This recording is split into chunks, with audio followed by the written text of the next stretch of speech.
Hi, I'm Susan Paul, author of Acceptance. And I'm Lindsay Maines, editor of LifetimeMoms.com, just for fun. Susan, what was your favorite part of seeing your novel Acceptance brought to life on the small screen? I think my favorite scene would have to be with Joan Cusack doing Snowy and Male. So has there ever been a time when, as a mother, you've had a moment like that when you've just gone, I'm surprised at my child a little bit? Probably not. Fortunately, not in quite the extreme way as portrayed in the movie, but a lot of what was in the film was drawn from the way I saw kids behaving around me, not necessarily my own kids. Right. Because you had a very compressed admissions process, right? Your kids are close in age. How was that for you? Yes, my kids are 4.5 years apart, 3 of them. So we did go through this admissions process, all 3 right in a row. So that's all we were doing for 4 or 5 years there. So I'm sure that, with 3 kids that close in age, you saw a lot of their friends, too, going through it.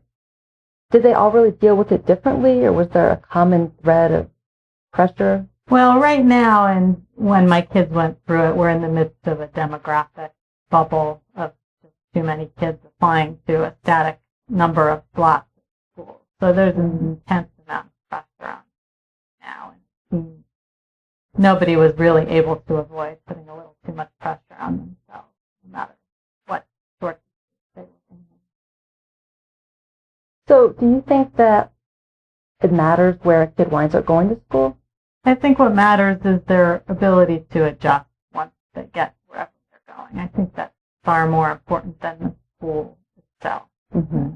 There are small instances where a school might not be the right fit for a certain child, but by and large, I think that they can make themselves happy wherever they are, and that's the most important thing.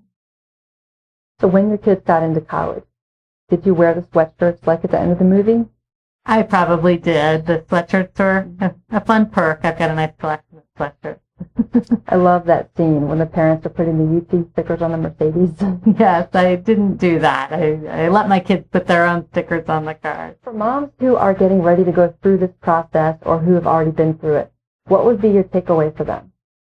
To relax, to let the kids try and manage the process on their own or with limited help, but for parents not to hijack the process, and for parents not just as a reflection of themselves, as we see in the movie, the Joan Cusack character. Mm-hmm. It's not about us, it's about their happiness.